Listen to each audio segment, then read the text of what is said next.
अस्सलाम वालेकुम व्यूअर्स, मैं हूं असदुल्ला बहरिया टाउन कराची से and I am the expert and group moderator in Bahria experts.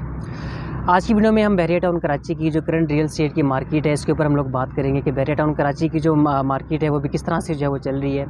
और इससे पहले जो ईद उल फितर और ईद उल अज़हा के दरमियान जो दो माह और 10 दिन का जो टाइम होता है उसमें रियल एस्टेट की मार्केट ने किस तरह से जो है रिस्पॉन्ड किया है। और इसके बाद अभी जो IMF के साथ पाकिस्तान का एग्रीमेंट हुआ है इसका रियल एस्टेट की मार्केट के ऊपर जो है वो क्या इम्पैक्ट जो है वो पड़ने वाला है।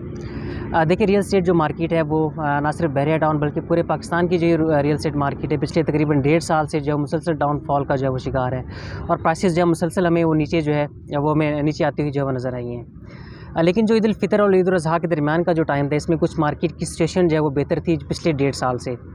और इसमें अगर मैं बहरिया टाउन कराची की अगर मैं बात करूँ तो इसमें कुछ प्रीसेंस के अंदर हमें अच्छी खासी बाइंग एंड सेलिंग जो है वो हमें देखने को जो है वो नज़र आई है। इसमें जो सबसे पहले जो टॉप ऑफ द लाइन जो सबसे ज़्यादा बाइंग एंड सेलिंग हुई वो है प्रीसेंट 27 के अंदर जो 125 स्क्वायर यार्ड के जो प्लॉट्स हैं उसमें अच्छी खासी बाइंग जो हमें वो देखने को नज़र आई है। और उसके बाद जो प्रीसेंट 10A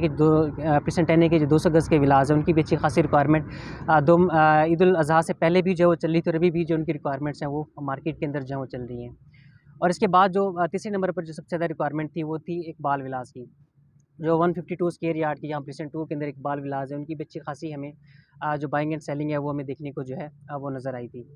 तो ये कुछ खास प्रीसेस थे जिनके अंदर अच्छी खासी बाइंग एंड सेलिंग जो है वो पिछले 2 माह के अंदर जो है वो हमें देखने को जो है वो नज़र आई है। और इसके अलावा जो प्रीसेंट 63 की जो 125 स्क्वायर यार्ड की फाइल्स हैं उसकी ईद उल फितर से जो पहले का जो टाइम था और उसके बाद के जो स्टार्टिंग की जो डेज ईद उल फितर के बाद के उसके अंदर भी हमें अच्छी खासी से जो रिक्वायरमेंट है वो हमें मार्केट के अंदर जो है नज़र आई थी।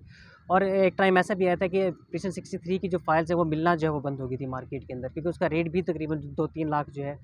वो ऊपर जो है वो चला गया था। लेकिन उसके बाद जो दोबारा से उसका जो नॉर्मल जो पहले वाला रेट था उसके ऊपर जो है वो दोबारा से वापस आ गई थी। अब बात करते हैं जो करंट मार्केट है, जो भी IMF के साथ पाकिस्तान का एग्रीमेंट हुआ है, जो स्टाफ लेवल का एग्रीमेंट जो है वो हुआ है उसका क्या इम्पैक्ट पड़ेगा।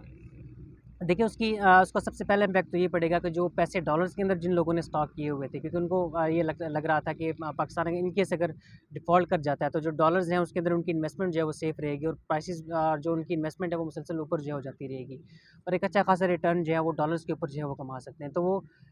जब स्टेबिलिटी आएगी डॉलर रेट के अंदर, डॉलर रेट भी तकरीबन 10 से 15 रुपये जो है वो नीचे आया, तो लोग अब डॉलर से पैसा निकाल कर जो दोबारा से उसको रुपए के अंदर जब वो कन्वर्ट करेंगे। अगर रुपए के अंदर जब वो कन्वर्ट करेंगे तो दोबारा से जो वो पैसा है वो रियल एस्टेट मार्केट के अंदर जो है वो आएगा। और दूसरा ये कि जो इन्वेस्टर जो रियल एस्टेट के जो इन्वेस्टर थे वो ज़ाहिर है को ये बात मुसलसल सुन रहे थे कि पाकिस्तान जो है वो डिफ़ॉल्ट जो है करने जा रहे हैं, पाकिस्तान डिफ़ॉल्ट की तरफ जो है वो चला जाएगा। तो उनको ये डर था कि अगर वो 50 लाख का कोई प्लॉट लेट्स सपोज़ अगर वो बाय करते हैं तो अगर वो पाकिस्तान डिफ़ॉल्ट होता तो वही जो प्लॉट की प्राइस है वो तकरीबन 15 से 20 लाख रुपए के ऊपर जो है वो आ जाती।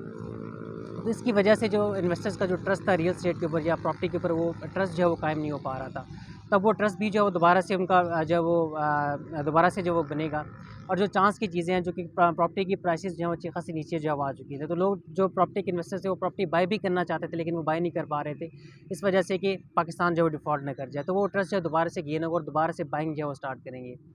तो हमें इससे ये उम्मीद की जा रही है कि जो रियल एस्टेट की मार्केट के जो पिछले 1.5 साल से जो हालात चल रहे हैं उससे मार्केट जो है वो ईद उल अज़हा के बाद काफ़ी जो है वो बेहतर आएगी। अच्छी खासी हमें बाइंग जो है वो हमें अच्छी खासी जो बाइंग है वो हमें देखने को मिलेगी। लेकिन इसका कतई ये मतलब नहीं है कि जो रियल एस्टेट की मार्केट का जो टाइम पहले हमने देखा था, जो 2020 या 2021 के अंदर हमें जो रियल एस्टेट का टाइम हमने देखा है वो दोबारा से शायद जो है वो आएगा। तो वो फ़िलहाल जो है होता हुआ नज़र नहीं आएगा, क्योंकि जब तक इलेक्शंस जो है वो नहीं होते, नई जो गवर्नमेंट है वो नहीं आती और हुकूमत की तरफ से कोई एमिनिटीज़ जो है वो नहीं मिलती है रियल एस्टेट को, तब तक जो है मार्केट की वो पहली वाली पोजीशन जो है वो नहीं आएगी। लेकिन कंपैरेटिवली मार्केट जो है वो बेहतर होती हुई हमें जो है वो नज़र आएगी। अच्छा, इसके अंदर एक और चीज़ है कि हमारा पाकिस्तान के साथ जो IMF का एग्रीमेंट हुआ है उसके अंदर हमने जो लेटर ऑफ़ इंटेंट हमने दिया है, यानी कि गवर्नमेंट ऑफ़ पाकिस्तान ने जो लेटर ऑफ़ इंटेंट IMF के हवाले किया है उसके अंदर ये क्लियरली जो उन्होंने ये लिख कर दिया कि हम जो आने वाले अगले 9 माह उसमें हम किसी भी बिज़नेस को, किसी भी चाहे वो रियल एस्टेट का बिज़नेस है या कोई भी बिज़नेस है, उसको हम कोई किसी किस्म की टैक्स एमनेस्टी जो है वो हम लोग नहीं देंगे। तो इससे ये चीज़ वाज़ेह है कि हमें जब तक एमनेस्टी जो है वो नहीं मिलेगी तो रियल एस्टेट की मार्केट पे पहले वाला टाइम जो है वो नहीं आएगा। तो एमनेस्टी भी जो है वो किसी किस्म की रियल एस्टेट को भी नहीं मिलने वाली। और अच्छा, लेकिन इस एग्रीमेंट का एक और सबसे बड़ा फ़ायदा होगा कि LCs जो हैं वो दोबारा से वो ओपन होगी और इम्पोर्ट जो है उसके ऊपर भी जो बैन है वो गवर्नमेंट ने हटा ली है। तो इसकी वजह से जो कंस्ट्रक्शन की मार्केट है, जो कंस्ट्रक्शन का मटेरियल है, उसकी प्राइसेस भी जो है वो हमें नीचे जो आते हुए नज़र आएंगे। तो इसकी वजह से भी मार्केट जो है वो बेहतर होगी, जो नए एग्रीमेंट्स हैं वो होंगे, और जो बिल्डर्स को भी खास तौर पर जो अच्छे खासी प्रॉब्लम्स जो है वो फेस करनी पड़ रही थी, क्योंकि उनकी जो भी शिपमेंट्स वगैरह हैं, जो भी उनका माल था, वो सारा का सारा जो है वो रुका हुआ था, कंटेनर्स जो हैं वो रुके हुए थे। तो इसकी वजह से एग्रीमेंट की वजह से वो सारी चीज़ें भी जो हैं वो रिस्टोर होंगी, और इंशाल्लाह मार्केट के अंदर आपको अच्छी न्यूज़ जो है वो आने वाले टाइम के अंदर जो है वो देखने को मिलेंगी।